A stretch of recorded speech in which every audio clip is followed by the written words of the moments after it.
స్ట్రైట్గా ఒక్కటే క్వశ్చన్ అడుగుతున్నాను నేను చంద్రబాబు నాయుడు గారిని, ఆ తర్వాత లోకేష్ను, ఇద్దరిని. లోకేష్ ఏమో పోయినాడానికి బీహార్కు, వీళ్ళకి హిందీ రాదు, ఆ హిందీలో ఈయన చూసి ఓటేసేవాడు లేడు. నువ్వు పుట్టి పెరిగినటువంటి నియోజకవర్గంలో ఇక్కడ ఎన్డీఏ అభ్యర్థి పోటీ చేసినాడు, బీజేపీ అభ్యర్థి పోటీ చేసినాడు. మరి నువ్వు తిరిగినావా? నువ్వు ఎన్ని ఓట్లు వచ్చినాయి అతనికి? అన్నేళ్ళు నువ్వు అక్కడనే పుట్టి పెరిగింది అక్కడనే, మరి ఎందుకు పోలేదు అక్కడికి ప్రచారానికి? నీకు బీజేపీ మీద ఎంత చిత్తశుద్ధి ఉంది అని చెప్పి నేను అడుగుతున్నా. ఇవన్నీ వదిలిపెట్టి రకరకాలు ప్రతిరోజు ఏదో ఒకటి డైవర్ట్ చేయడము, అబద్ధాలు రాయడం ఎంత నికృష్టంగా ఉన్నాయంటే వీళ్ళు చేస్తూ చూస్తే. హిందూతత్వము లేకుంటే పవన్ కళ్యాణ్ ఆ రోజు పోయి మెడికల్ అడిగినాడు కొండపైకి, తిరుమల కొండపైకి ఎక్కి, పవన్ కళ్యాణ్ గారు నువ్వు పోయి మొత్తం కలుషితం అయిపోయింది, ఈ తిరుపతి లడ్లంతా కలుషితం అయిపోయినాయి, ఇక్కడంతా ఏదో చేసిన తప్పు జరిగింది, అపరాధం అని చెప్పి మెట్లు కడిగినటువంటి పవన్ కళ్యాణ్ గారు ఈరోజు 2 లక్షల కేజీలు గోమాంసము విశాఖపట్నంలో బయటపడింది. కడుగుతావా విశాఖపట్నాన్ని అంతా? ఎప్పుడు కడుగుతావో అడుగుతాడా నిన్ను? ఆ రోజు అంత పెద్ద రక్తార్థం చేసినావు, దానికి ఎంతో కాషాయం వేసుకున్నావు, కాషాయ బట్టలు వేసుకున్నావు, మొత్తం హిందూ ఆమె సనాతన ధర్మం అన్నావు, ఎందుకు మాట్లాడినావు? సనాతన ధర్మంలో గోవధ చేస్తూ ఉంటే నీ రియాక్షన్ ఏంది? ఈరోజు ఎంతమందిని అరెస్ట్ చేశారు? ఆ యొక్క కోల్డ్ స్టోరేజ్ వాళ్ళని ఇంతవరకు అరెస్ట్ చేశారా అని చెప్పి నేను అడుగుతున్నాను. ఇవన్నీ బట్టి ఒకటి ఏమర్థమవుతుందంటే, ఈ ప్రభుత్వానికి ఎటువంటి చిత్తశుద్ధి ప్రజల పట్ల కానీ నిజమైనటువంటి సమస్యల పట్ల లేదు. ఏదో కొత్తగా వచ్చి నాలుగు పదాలు తెలుసుకుంటాడు. ప్రభుత్వంలో ప్రపంచంలో జరిగేటువంటి లేటెస్ట్ డెవలప్మెంట్స్ ఏమైనా ఉంటే క్వాంటమ్ వాలీ అంటాడు, క్వాంటమ్ ఎవాల్యుయేషన్ అంటాడు, ఏజీఐ అంటాడు, 4 పదాలు తెచ్చుకొని అవన్నీ తెచ్చి ఇక్కడ ఇండియాలో పెడతాను అంటాడు. అవన్నీ తెచ్చి ఇక్కడ పెడతా అంటున్నాడు విశాఖపట్నంలో. ఈరోజు కూర్చొని ఈ యొక్క పెట్టుబడుల సదస్సు విశాఖపట్నంలో జరుగుతూ ఉంది.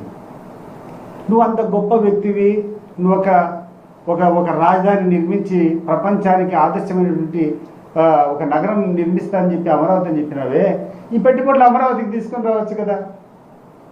నువ్వు నిజంగా నీ కాన్సెప్ట్ కరెక్ట్ అయిపోయి జగన్మోహన్ రెడ్డి ఆ రోజు తప్పులు పడ్డావు. విశాఖపట్నానికి తరలించకపోతున్నావు, ఇది చేస్తాడు, విశాఖపట్నం కాదు అమరావతి కావాలి, అమరావతి ముద్ద అన్నావు. మరి అమరావతి ముద్ద అయితే నువ్వు చెప్పినటువంటి ఈ క్వాంటమ్ వాలీనో లేకుంటే ఈ డేటా సెంటరో ఇవన్నీ విశాఖపట్నం తీసుకొని రావచ్చు కదా.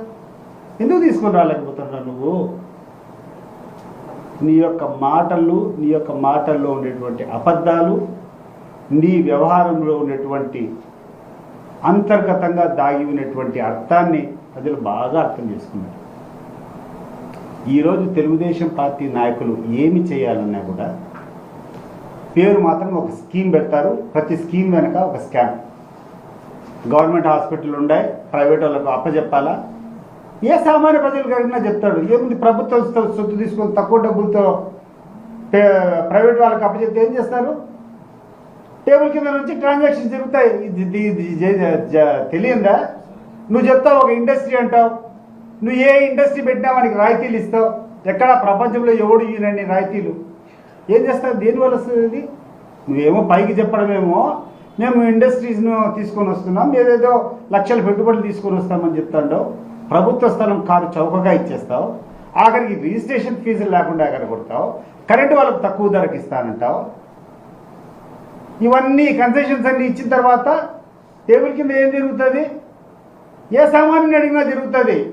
ఒకరికి ఏదైనా లాభం జరిగేటట్టు నీవు వ్యవహరిస్తే టేబుల్ కింద జరిగేటువంటి వ్యవహారము సామాన్య ప్రజలకు అర్థమవుతుంది. సార్ మీరేదో అనుకుంటారు, మీరు ఏదేదో చేసి గొప్ప పనులు చేసుకొని పైకి ఏదో భ్రమ కల్పిస్తాండం, ఏదేదో చేస్తాండం, ఏదో క్వాంటమ్ వాలీలు లేకుండా ఉంటే ఈ యొక్క పెట్టుబడుల సదస్సులు ఏదేదో చెప్తాను. ప్రజలకు అర్థం కాదు, ఏం కాదు.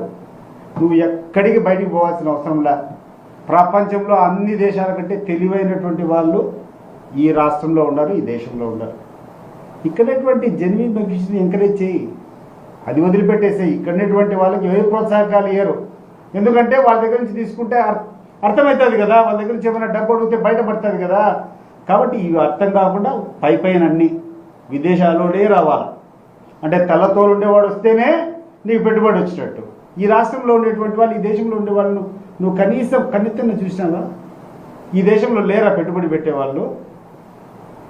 కాబట్టి ఇవన్నీ కూడా ప్రజలు అర్థం చేసుకుంటారని చెప్పి, అర్థం చేసుకోవాలని చెప్పి పని చేసుకుంటారు.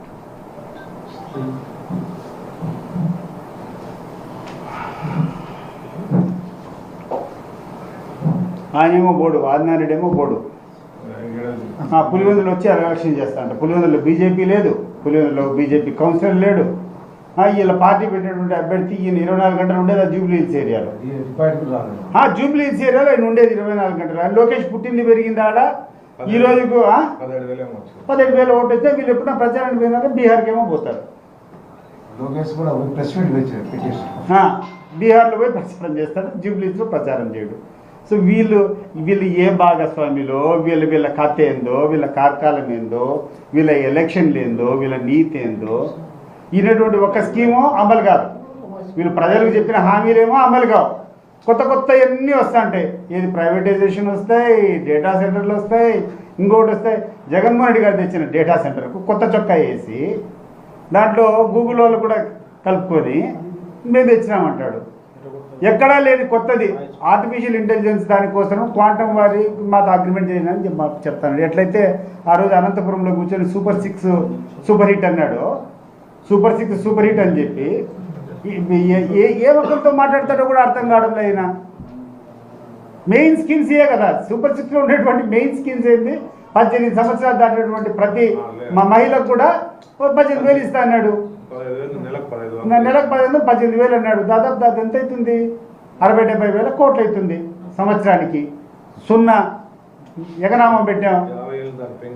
50,000 ఎన్ని పక్కన పెట్టు, 50 ఏళ్ళ ఎన్ని పక్కన పెట్టు. ఇది చెప్పు నాకు. కొత్తగా పెన్షన్ అనేది ఒకటి ఇవ్వలే. కొత్తగా ఈ 2 సంవత్సరాలు అంటే ఎలక్షన్ నోటిఫికేషన్ వచ్చిందని చెప్పి ఆ టైంలో నుంచి జగన్మోహన్ రెడ్డి టైంలో కొత్త రావడంలా. ఈ రోజుకి ఒక కొత్త పెన్షన్ వచ్చిందా ఎక్కడన్నా? జగన్మోహన్ రెడ్డి గారు ముఖ్యమంత్రిగా అధికారంలోకి ఎక్కేటప్పటికి 45 లక్షల మందికి పెన్షన్ వస్తూ ఉంది. అది కాస్త ఆయన దిగబోయేటప్పటికి 65 లక్షలు అయింది. ఈ రోజు అర్హత ఉండేటువంటి వాళ్ళు 50 ఏళ్ళు పక్కన పెట్టు, 60 ఏళ్ళు దాని వల్ల కరెక్ట్గా ఇచ్చినా కూడా 73 లక్షలు 74 లక్షలు కావాలి. కానీ ఈరోజు వాస్తవంగా ఇచ్చేది ఎంతమందికి? 60 లక్షల మందికి. 5 లక్షల మందికి తగ్గినారు. లేదు, ఫీజు రీయింబర్స్మెంట్ ఒక్కటి లేదు, వసతి దీవెన లేదు, లేకుండా అంటే ఫీజు రీయింబర్స్మెంట్ లేదు, హాస్పిటల్కి పోతే డబ్బు కట్టేవాడు లేదు. ఇవన్నీ పక్కన గాలికి వదిలిపెట్టి రైతుకు గిట్టుబాటు ధర లేదు. ఆఖరికి ఈరోజు ఉన్నటువంటి అరటికాయలు cold storage plant Jaganmohan Reddy టైంలో పులివెందులో పెట్టారు. కనీసం దాన్ని తీసుకొని వచ్చి ఎవడైనా అప్పచెప్పచ్చు కదా. ఎవడి చిత్తశుద్ధి ఉంది? ఎవడికి ఇక్కడ కావాలా? ప్రజల సేవ లేదు. ఎవడు జోబీలు నింపుకునేటువంటి కార్యక్రమంలో వాళ్ళు ఉన్నారు. పైన తండ్రి కొడుకులు పై లెవెల్లో వాళ్ళు చూస్తున్నారు. నియోజకవర్గ స్థాయిలో ఇక్కడటువంటి ఎమ్మెల్యేలు వీళ్ళు పెద్ద వాళ్ళంతా వీళ్ళ కథ వీళ్ళు చేస్తారు. ఏ కార్యక్రమం జరిగినా మీరు చెప్పు, ఇక్కడ ఇసుక దొరుకుతుంది, రాజకీయ పెత్తనం లేదా?